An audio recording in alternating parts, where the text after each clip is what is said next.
El demonio de la perversidad, por Edgar Allan Poe. En la consideración de las facultades e impulsos de la prima mobilia del alma humana, los frenólogos han olvidado una tendencia que, aunque evidentemente existe como un sentimiento radical, primitivo, irreductible, los moralistas que los precedieron también habían pasado por alto. Con la perfecta arrogancia de la razón, todos la hemos pasado por alto. Hemos permitido que su existencia escapara a nuestro conocimiento tan solo por falta de creencia, de fe, sea fe en la revelación o fe en la cábala.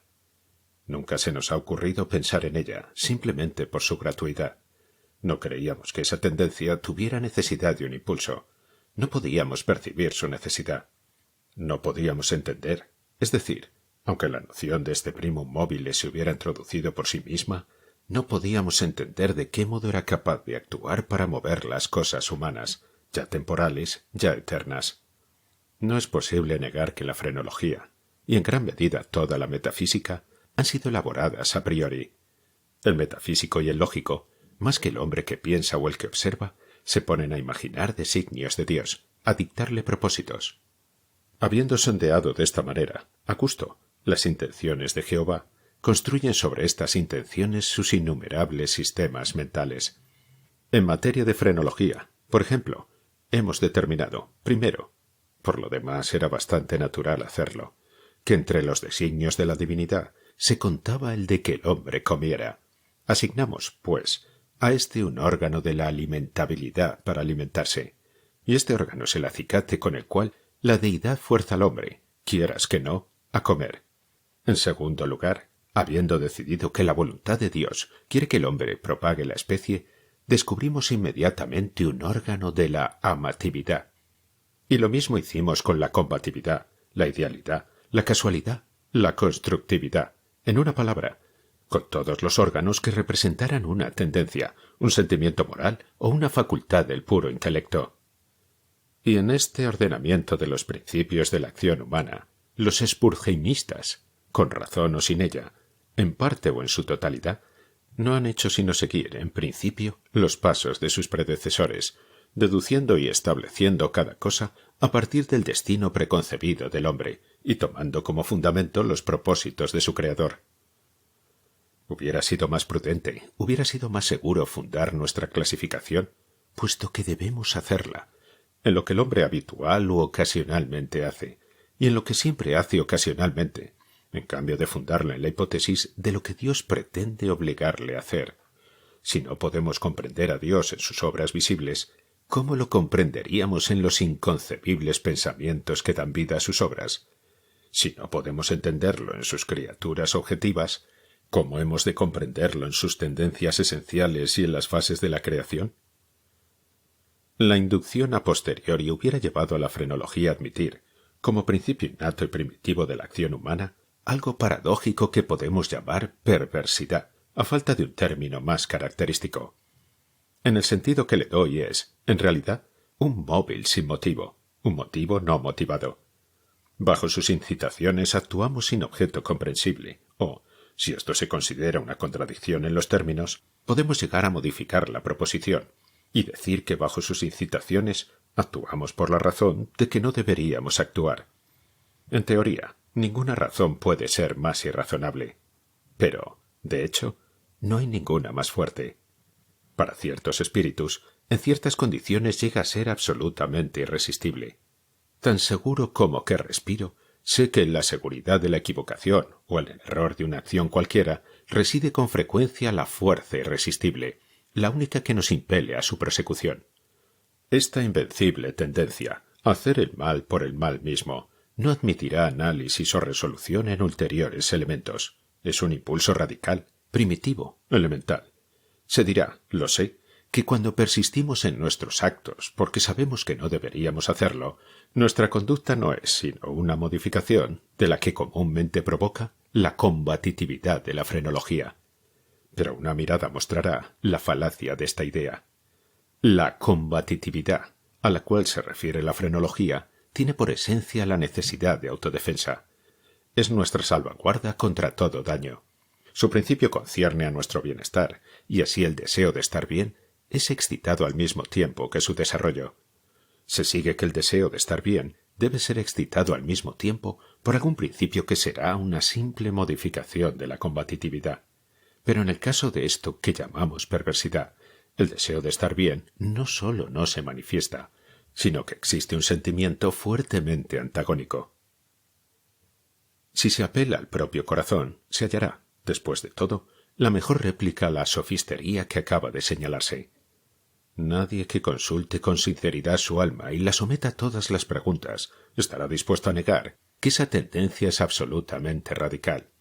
No es más incomprensible que característica. No hay hombre viviente a quien en algún periodo no la haya atormentado, por ejemplo, un vehemente deseo de torturar a su interlocutor con circunloquios. El que habla advierte el desagrado que causa, tiene toda la intención de agradar. Por lo demás, es breve, preciso y claro. El lenguaje más lacónico y más luminoso lucha por brotar de su boca. Solo con dificultad refrena su curso.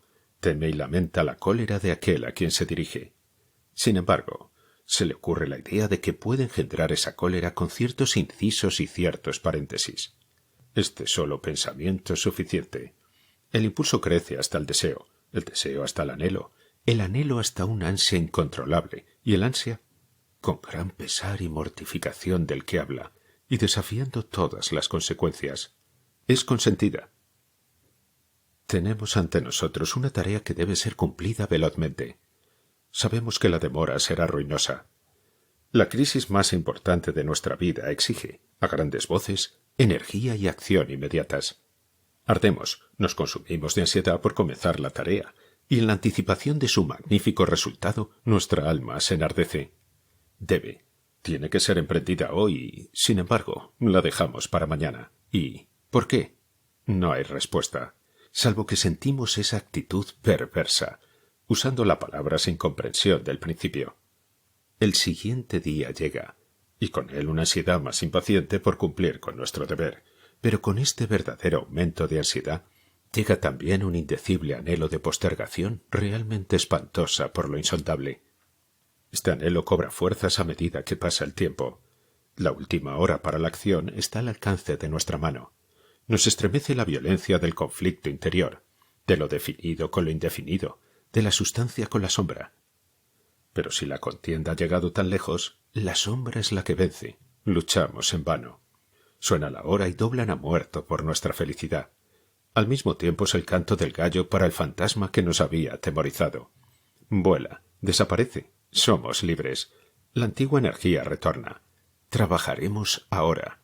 ¡Ay! Es demasiado tarde. Estamos al borde de un precipicio. Miramos el abismo, sentimos malestar y vértigo. Nuestro primer impulso es retroceder ante el peligro. Inexplicablemente nos quedamos. En lenta graduación, nuestro malestar y nuestro vértigo se confunden en una nube de sentimientos inefables. Por grados aún más imperceptibles esta nube cobra forma, como el vapor de la botella de donde surgió el genio de las 1001 noches. Pero en esa nube nuestra, al borde del precipicio, adquiere consistencia una forma mucho más terrible que cualquier genio o demonio de leyenda, y, sin embargo, es sólo un pensamiento, aunque temible, de esos que hielan hasta la médula de los huesos con la feroz delicia de su horror.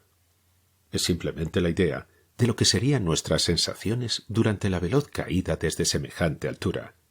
Y esta caída, esta fulminante aniquilación, por la simple razón de que implica la más espantosa y la más abominable entre las más espantosas y abominables imágenes de la muerte y el sufrimiento que jamás se hayan presentado a nuestra imaginación, por esta simple razón la deseamos con más fuerza.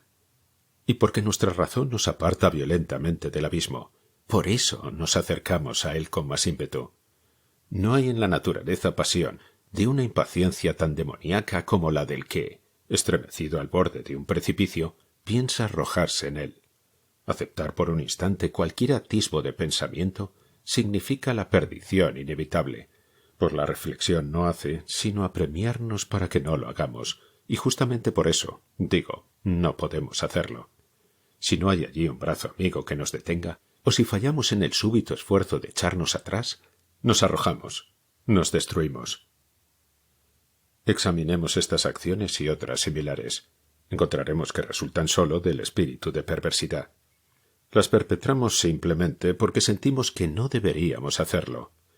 Más acá o más allá de esto no hay principio inteligible, y podríamos en verdad considerar su perversidad como una instigación directa del demonio si no supiéramos que a veces actúa en fomento del bien.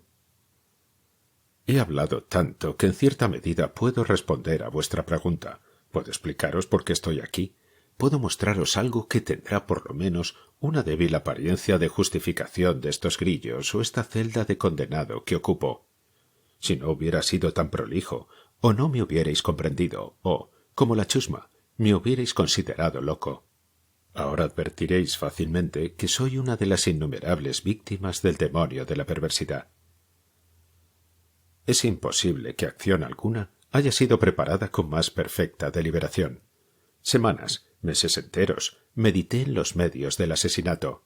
Rechacé 1000 planes porque su realización implicaba una chance de ser descubierto.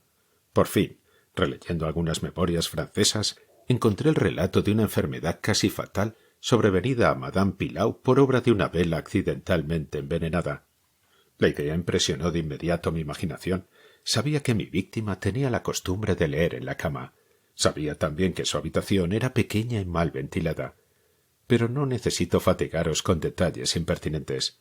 No necesito describir los fáciles artificios mediante los cuales sustituí, en el candelero de su dormitorio, la vela que allí encontré por otra de mi fabricación.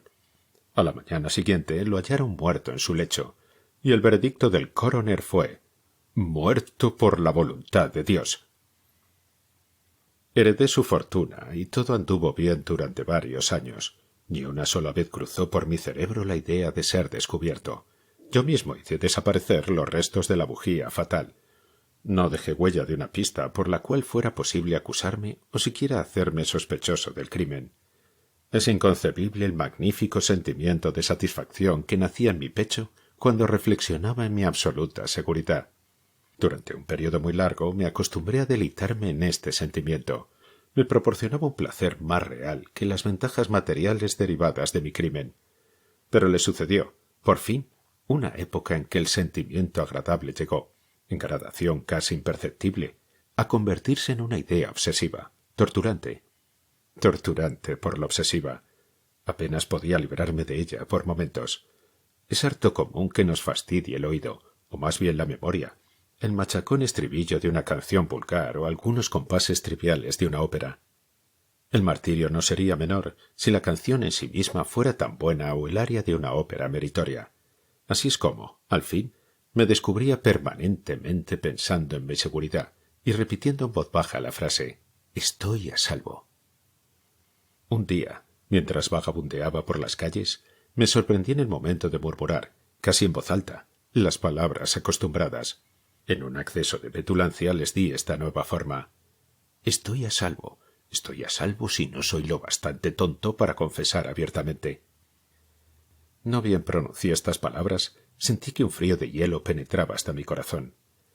Tenía ya alguna experiencia de estos accesos de perversidad, cuya naturaleza he explicado no sin cierto esfuerzo, y recordaba que en ningún caso había resistido con éxito sus embates. Y ahora, la casual insinuación de que podía ser lo bastante tonto para confesar el asesinato del cual era culpable, se enfrentaba conmigo como la verdadera sombra de mi asesinado y me llamaba a la muerte. Al principio hice un esfuerzo para sacudir esta pesadilla de mi alma. Caminé vigorosamente, más rápido, cada vez más rápido, para terminar corriendo. Sentía un deseo enloquecedor de gritar con todas mis fuerzas. Cada ola sucesiva de mi pensamiento me abrumaba de terror, pues, yo sabía bien, demasiado bien, que pensar, en mi situación, era estar perdido. Aceleré aún más el paso. Salté como un loco por las calles atestadas. Al fin, el populacho se alarmó y me persiguió. Sentí entonces la consumación de mi destino. Si hubiera podido arrancarme la lengua, lo habría hecho, pero una voz ruda resonó en mis oídos. Una mano más ruda me aferró por el hombro. Me volví, abrí la boca para respirar. Por un momento experimenté todas las angustias del ahogo. Estaba ciego, sordo, aturdido. Y entonces algún demonio invisible, pensé, me golpeó con su ancha palma en la espalda. El secreto, largo tiempo prisionero, irrumpió de mi alma. Dicen que hablé con una articulación clara, pero con marcado énfasis y apasionada prisa, como si temiera una interrupción antes de concluir las breves pero densas frases que me entregaban al verdugo y al infierno. Después de relatar todo lo necesario para la plena acusación judicial, caí por tierra desmayado. Pero, ¿para qué diré más? Hoy tengo estas cadenas y estoy aquí. Mañana estaré libre. Pero, ¿dónde?